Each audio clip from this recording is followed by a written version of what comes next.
Never pet a dog. Never. Yeah, that's it. No, actually, let me clarify myself. But before that, um, today is the 5th of February 2024, Monday, 5:47 p.m. And let me just get my things checked out, the weight.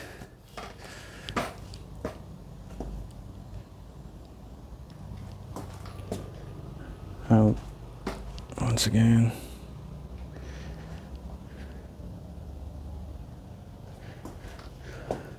And 70, so with my jacket and stuff removed, it would be 69.4 somewhere, as usual. Not much difference in the weight.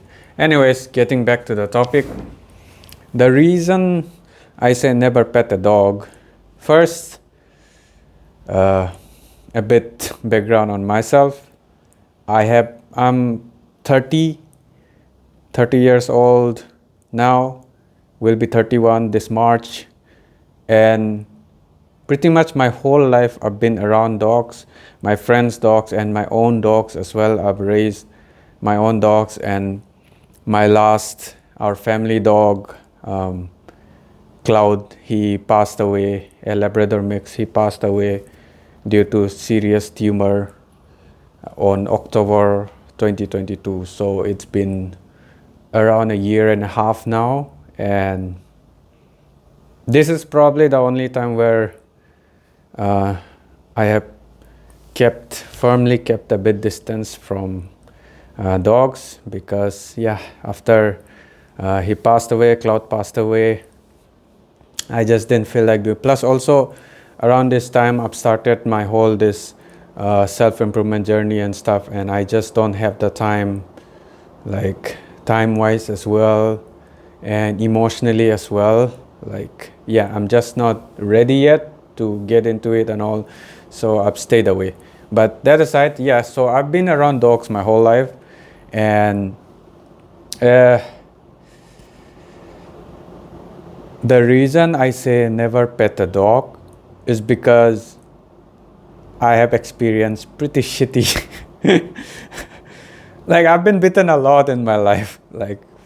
Obviously, fortunately, I've been lucky that those were all dogs, not some like rabies and shit. And I've gotten my vaccination and stuff. But it's taught me through all the years. It's taught me that with dogs, just like humans, honestly, just thinking about it, the way I learned it, I forgot, maybe at some point since almost 28 years, 29 years of my life, I've been around dogs. So it has made me complacent, especially in my teenage years. Just around the time I was 10 years, around that amount of years where I've already known dogs, I became complacent, especially in my teenage years, and I've done some stupid stuff, right? And that has gotten me bitten a lot, and I've been bitten around that time the most, so that's saying something. So the reason I say that never pet a dog is because dogs, just like we are as humans, I mean, they are animals, so it's even more complicated with them because we can communicate properly with them. But even with humans, we aren't always in the mood to do even the thing we like the most. So you're into gaming or whatever, you like sports, you like football a lot, you're crazy over it, but even that, I can bet you aren't in the mood for that every fucking moment of your life. And if someone just throws a football at you and let's go play, you probably won't be in the mood. Sometimes you might actually get pissed off. So with the dogs as well, especially since they can talk to us, and if as humans we are not exactly very in tune with the observing their body language and the way they communicate, like some of us are, but most of us aren't. So even when they communicate it with us, oftentimes we can overlook it, especially if you're familiar with the dog too often, like your own dog or your friend's dog or a dog you meet rather often, you can tend to overlook things like that. So with petting, what I've learned in my own experience as well, by me saying never pet a dog is let it pet you rather than you petting it. And the example I can give you is like rather than usually what people do is like they would, if they see a dog, they would just go down and like they would just go down, and oftentimes most people would bend down and just pet and goo goo goo and all that stuff, like how like people deal with dogs the same way they deal with kids often. And I've noticed that same observation with many, especially women. Like I think, and maybe because their maternal instinct kicks it or whatever, but like I've had that, you know, I've observed that a lot. So one thing is like with kids, at least they will let you know, and they won't exactly like can harm you the way a dog can, which is, you know, a whole different matter. So also with dogs, like when you just pet them out of nowhere, you never know when it might snap. So like in my case, what I've learned from my own experience, and you know, all the bad experience and the good experience as well, is rather than just going down and petting them like that the moment you meet a dog, the best thing is just you walk close to it. Suppose the dog is here, then you walk close to it somewhere, keep at least like a foot away distance, like at least, and that too you should approach it slowly in a very predictable manner, slowly, and then just when you reach somewhere, yeah, foot away, like like 3 or 4 feet away, you stop, and then you observe it, and if it approaches you on its own, if it's showing friendly signs, licks you, stuff like that, it approaches you on your own, then you can slowly extend your, carefully and slowly, not out of nowhere like that, but slowly extend your hand towards it. If it's already sniffing you and licking you and showing friendly gestures, then you can slowly extend your hand towards its head, and don't go your full way on your own, but let it approach you. Because usually with dogs, if they're friendly enough, when you just extend your hand, they are used to it. Like since they were puppies, whoever raised him, they definitely petted him. Every dog, you know, raised by humans usually has been petted, and they know what it feels like to be petted, and if they like it, they like it, and they know to offer their head. So like with your dog or whatever, with the friend's dog, especially others dogs and strangers, honestly strange dogs I don't even recommend, but like if you want to pet a stranger dog, at least do like in my recommendation, like slowly go towards, like put your hand towards it, and then wait for it to offer its head on its own. It will usually, if it's friendly enough, it will snuggle its head against you or rub its head against you like that, and then you can easily pet it rather than you going for it, because you offering it to it, it knows it, and then if it's comfortable, it will close into. So the option is with it, and if it doesn't like it, it will avoid you. It will, like, I have actually experienced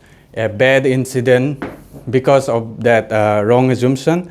It was a friend's dog, and I thought it was being friendly because it came, and I've learned enough by then to not, you know, pet it by my own, like on my own initiative rather than observing it properly. And I'd followed the same steps I have learned. So I approached it so that it was slightly wagging its tail, and then it came to me, like, and slightly wagging its tail, and which, by the way, just dogs just slightly wagging their tail is not always a friendly gesture. So, and even with my knowledge back then, I actually thought it was a friendly gesture, and then it came, and then it started sniffing me, and I figured, okay, it seems friendly enough, and so I just put my hand on its head, and it bit me. Fortunately, it wasn't like a strong bite; it just did and just snapped and then left. So it was just like a small bite mark here. It wasn't like some tearing. But yeah, so like even that, like I was completely shaken, and that was like, what the fuck? I've been bitten, like even with my careful approach. And that's when I figured that like every dog who comes near you and sniff you isn't exactly friendly. Like they more oftentimes they could just be curious, you know, they're okay, just curious what you're up to, whatever their mood's going on, and they just want to know what's up with you, and you're in the surroundings, so they'll come and sniff you, or you are meeting their owner, whatever, their family, and it's just curious and wants to come sniff you, and it's just wagging its tail, whatever it, maybe it was in a good mood before meeting you, and then I don't know what goes in the dog's mind, and I don't know, I'm no expert, but it's just in a good mood, wagging, and then it comes near you, and then it's just sniffing you, just want to know, but it doesn't like to want to be touched. And I happened to touch it because I assumed wrongly that it was being friendly with me. So that's the advice I would give. Is like, after I've learned, I do the exact same thing nowadays. So when I approach a dog, first from like a distance apart, when I can see the dog, it's a friend's dog, whatever. Like street dogs, honestly, I just avoid them because it's honestly very dangerous with street dogs. Also, the hygiene is also an issue. You never know what you might get just from the contact, even if they might be the friendliest dog around. So like with street dog, I pretty much avoid them. Like even if they come near me, if I happen to have something on me, I'll just throw it to them, some food or whatever. But usually I will avoid interacting with them because I know enough to avoid them. But with a friend's dog and stuff like that, what I'll do is I'll just like see them from afar. Then if I notice they're being friendly, they are not growling at me or whatever. They're at least, so they're approaching me, but they seem rather friendly. They are not showing like cautious and that kind of stuff.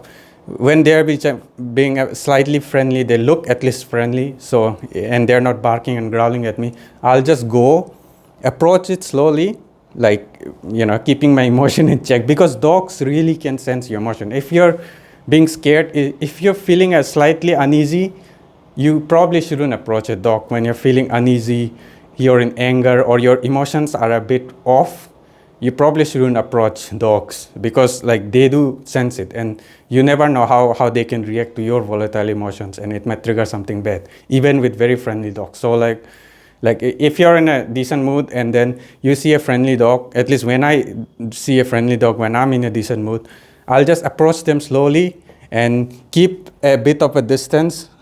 Suppose if this is the chair's distance, then I'll probably stay like at least feet's leg apart. So at least that far, like I don't know how to measure this, probably like 5 feet, around 5 feet, probably that amount of distance.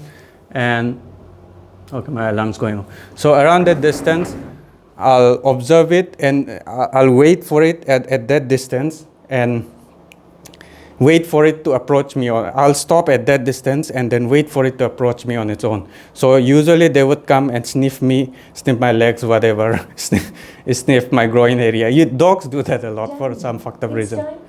Okay, my Alexa is giving weird notifications. Okay, so they'll sniff me around, and then if the dog is actually in a friendly, playful mood, they would be wagging and stuff like that, and they'll be rubbing against me. Some of them even try to jump up, which I usually, when they jump up, I don't react. I just keep my head far, and then just like stomp my feet, and do that a bit firmly, but not, obviously, it's not my dog. It's not mine to discipline. I'll just show off the stance that, I don't respect that, So usually the dog would go away, or it will stop doing that usually. Like, so if they are just acting friendly, and then I'll just slowly extend my hands towards it. And if it's friendly enough, usually it would just like snuggle its head, like it would rub its head on your hand and stuff. That's when I start really petting it and stuff. Like, even then, usually when I pet it, I'll just pet it over its head and ear, this area, but I won't go below, because I've had that exact same experience as well. And it was my friend's dog as well. And I was petting its head, and it was very fine. But when I went down and tried to, pet this chest area around its arms, it actually like almost snapped at me. Fortunately, I was lucky. I pulled it back very quickly, but it almost snapped me. So yeah, that's also so usually with dogs nowadays, when I pet it, if it's a friend's dog, acquaintance dog, or whatever, first step is I'll get to I'll approach it slowly. If it's friendly from afar, I'll approach it slowly, and keep a certain arm's distance, 5 feet distance, and then let it approach me that last amount of distance. And then once it approaches me, I'll just slowly extend my arms and let it rub its head against me, and only then I'll pet. So I'm basically letting it know that I want to interact with it, but I'm leaving the power to it to approach it and to let it pet, let its head get petted.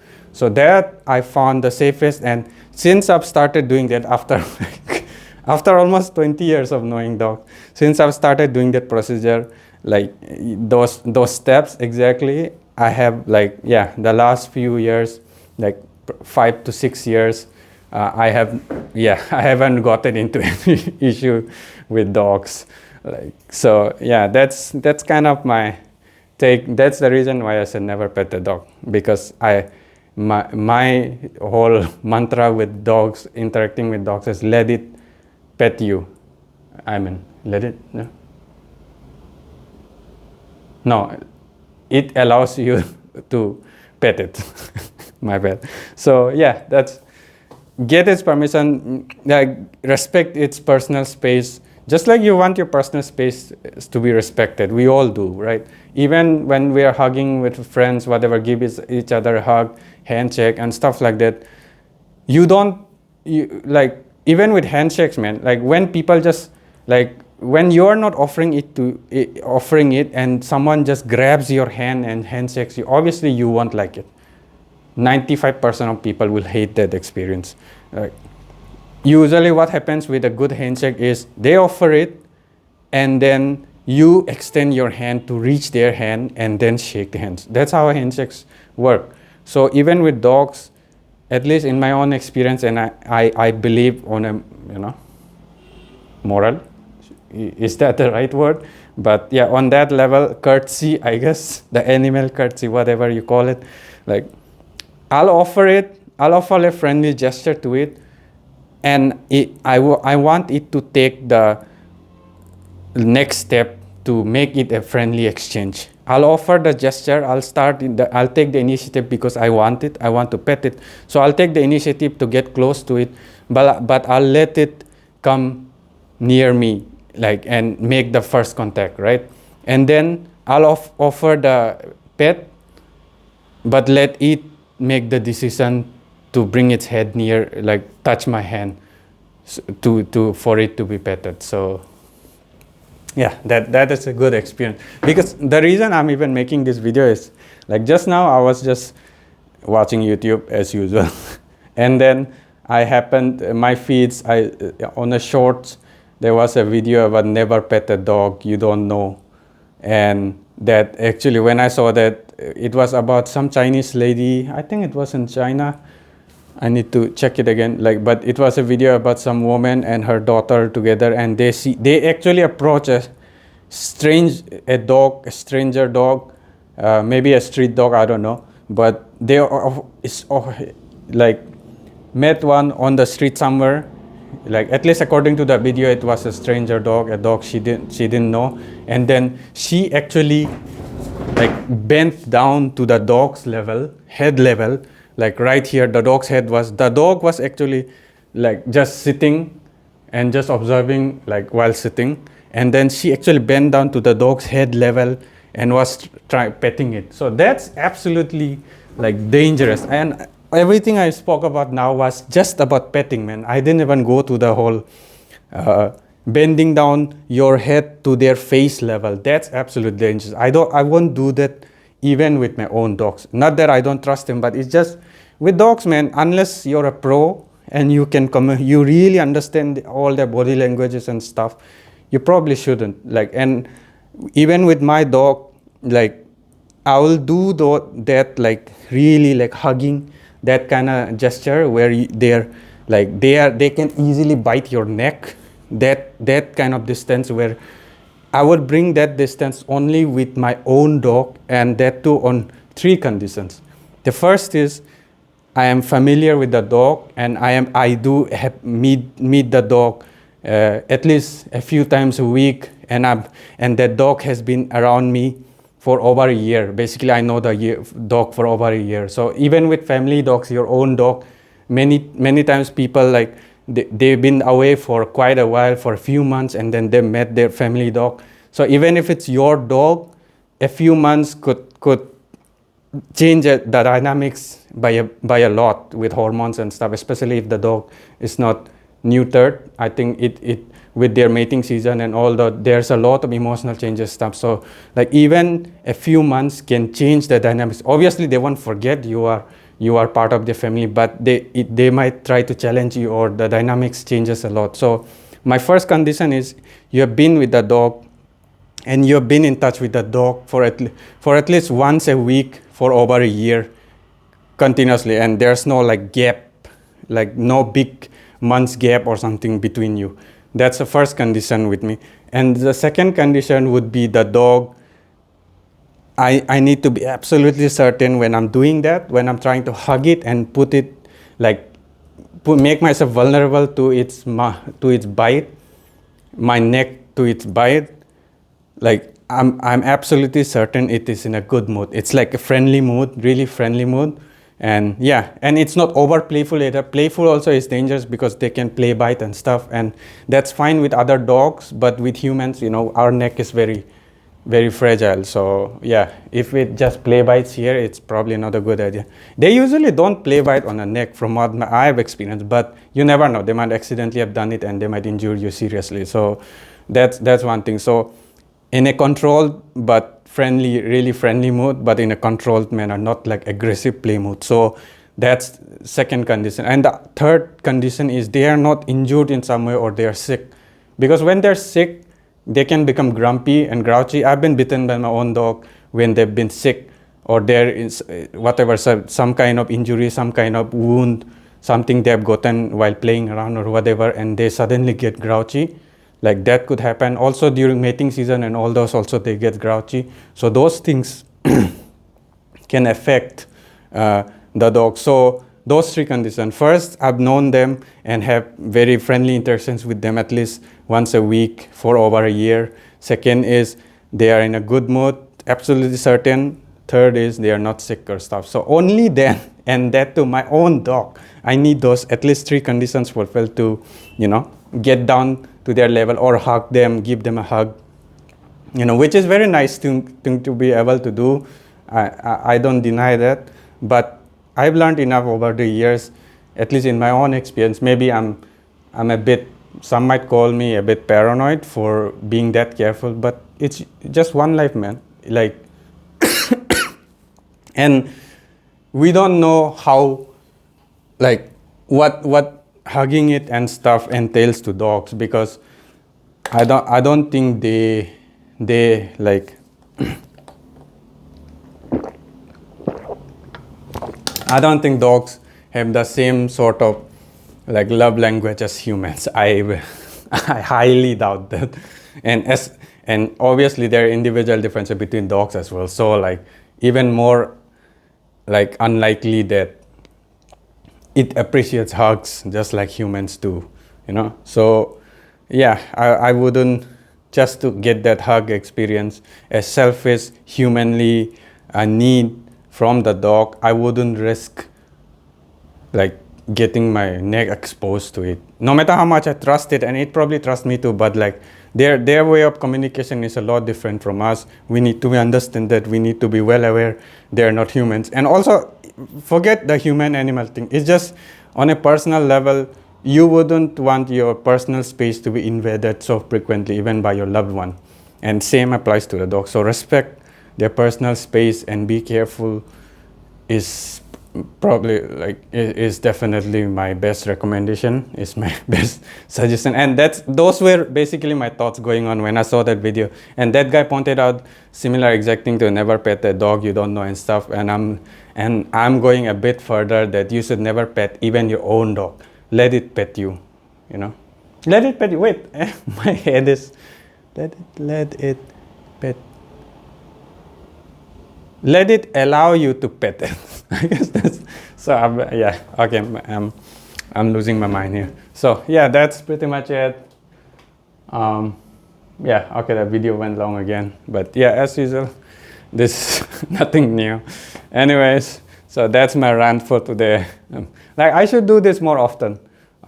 Do like when I'm the type who just sees some video, sees some social media post, and then writes a whole essay over it. So rather than writing a whole essay, I might as well use it to make a video, because at least it's the video is, rather than my usual like just off the some just pick a random like stream of consciousness, that kind of video where I just go off randomly.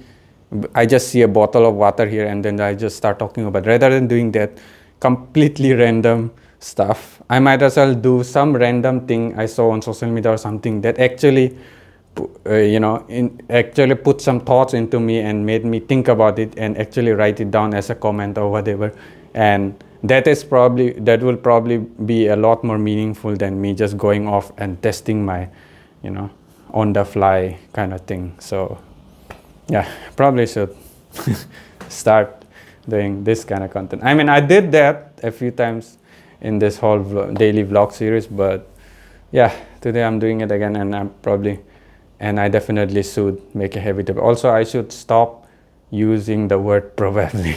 It has become a real poison in my vocabulary, and I know enough, and I've heard enough podcasts, from amazing people to know that your word uses, your choice of words really affects the way you do things. And words like probably definitely gives your mind excuses and gives like a backdoor for your procrastinating mind to exploit.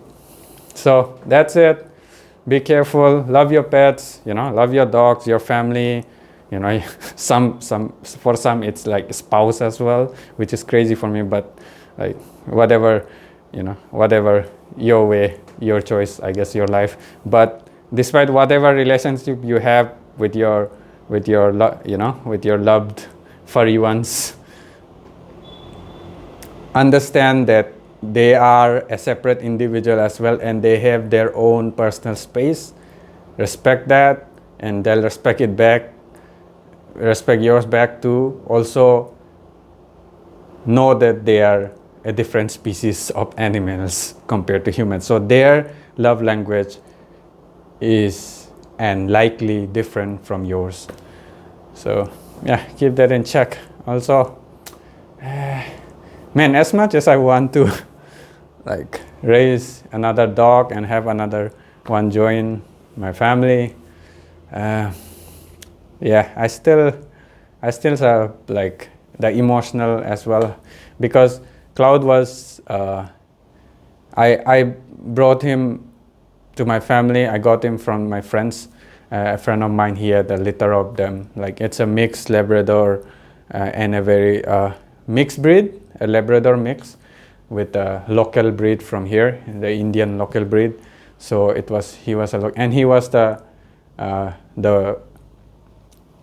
the weakest one of the litter. In every litter there's usually the very healthy and active one, and then he was the weakest, the most, I guess, yeah, the one who was the not picked puppy. And all of them, the rest of the healthy ones and the active ones, were they already adopted by other people, and it was the last one left. And the very healthy one was there. That was like my friend wanted to keep that puppy with their own family itself, but that he was giving away that last puppy, so I adopted it. And the first time I brought him back, and I was very young back then too, not exactly very young, but yeah, I was I was, compared to now, I was young. So, and it was it was a lot of work, because I actually thought he was so skinny and so weak, looked very weak, looked actually sick. I actually thought he would not survive the first month. I was actually scared, and I took care of it really, intensely took care of it. The usual cleaning their shit and all that, and fed it milk and all that. took care, intensely had to take care. So like I had rather like, strong attachment to it, and yeah, it was saying goodbye to it, and not exactly in a good way. I don't know. I don't think there's a way you can say goodbye in a good way, but like losing him to a sickness, and also that whatever his issue was, the tumor, we actually never found out what his exact issue was, because the veterinary facilities here, specifically Itanagar, Arunachal Pradesh state, a northeastern state of India. So like Arunachal Pradesh, especially here in Itanagar here, now there are good clinics, but honestly, I'm not sure even now, like I don't think a year would make a difference. So like there are not many good clinics available. Honestly, there aren't many to begin with. Forget about good. So there's a government one which is pretty shitty service, and they don't give a shit about the pets you bring to them, the hospital and stuff. Like, so that one is weird. Even the private ones, there was just one available, and so like no advanced medical treatment, no veterinary treatment, no diagnosis, all that stuff.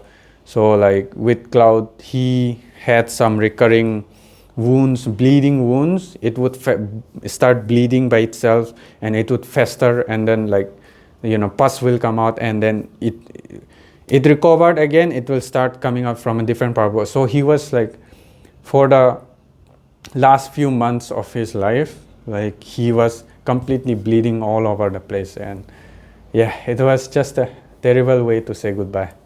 So 12 years and 5 months. I adopted him around August 2011. Was it 2011 somewhere? Yeah, I think 2011 somewhere. And he left us on October 2022. So yeah, 12 years.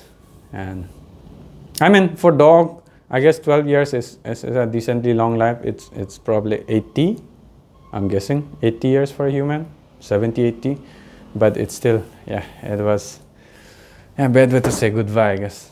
Yeah, so anyways, I don't know why I'm putting myself in this bad mood again. So anyways, that's it. Did my video today early because I just got this inspiration, I guess, by watching that YouTube video, and so I wanted to make it. Anyways, I'll see you guys tomorrow. Good night for now.